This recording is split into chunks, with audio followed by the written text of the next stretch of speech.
Salut les amis, bienvenue sur PNA International Passionac Aube pour découvrir un nouvel arrivant, c'est comme ça qu'on va dire, nouveau terrarium pour accueillir un crabe vampire que l'on appelle également Géocésarma.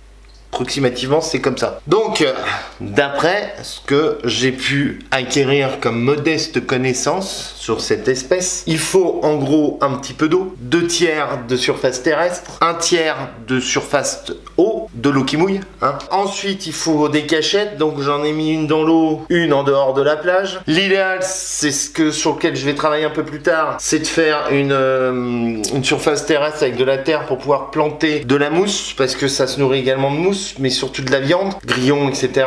On pourra faire pousser des plantes. Donc si je dis une bêtise, t'hésites pas à le mettre en commentaire, gentiment. Parce que je citerai pas, mais il y a dans le domaine de la terrario, j'ai trouvé 2-3 groupes où les mecs c'est des extrémistes, mais je dirais pas dans quel domaine. C'est préférable. Parce que vraiment extrémiste, donc on peut dire les choses gentiment. Au niveau de l'eau, ce que j'ai pu lire, c'est qu'il faut normalement, ça n'a pas trop d'importance, mais si on peut leur offrir un GH élevé et une dureté moyenne. Pour la température, c'est annoncé entre 22 degrés et 28 degrés. Donc là, c'est dans mon habitation, il y a une lampe au-dessus, je vais contrôler, j'ai déjà contrôlé. On alternait entre 22 et 25 degrés au niveau de la température de ce petit vivarium. Donc oui, ce crabe est plus adapté pour des vivariums plus que pour des aquariums, étant donné qu'il faut quand même une grosse partie terrestre. Donc ce crabe vampire est crépusculaire, est connu pour être crépusculaire, donc il est recommandé de le nourrir juste avant que la lumière se coupe. Première vue, il n'a pas besoin d'UVB. De toute façon, cette lampe Exoterra, comme tu as dû la voir dans une dernière vidéo, ne produit pas d'UVB. Alors pour le sexage, d'après ce que j'ai pu voir, le mâle a un abdomen étroit, tandis que la femelle a un abdomen plus large. Au niveau de la reproduction, ils sont ovipares, c'est-à-dire qu'il y a un œuf elle peut pondre des œufs tous les 6 mois et une moyenne entre 40 et 60 œufs. Donc ce fameux crabe vampire, on va essayer de le mettre dedans.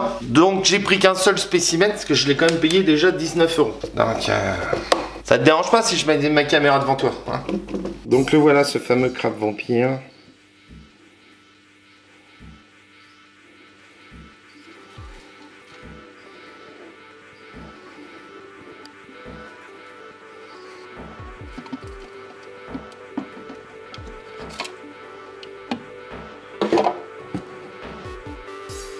J'aurais peut-être dû nettoyer.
Voilà les amis, cette vidéo concernant ce crabe vampire se termine. Dans tous les cas, tu connais la règle, tu t'abonnes à la chaîne, tu partages un maximum, tu peux nous rejoindre sur les réseaux sociaux, style Facebook, Twitter et Instagram. Tu nous lâches un petit pouce en l'air et puis je te dis à très bientôt sur PNA International. Allez, ciao, salut.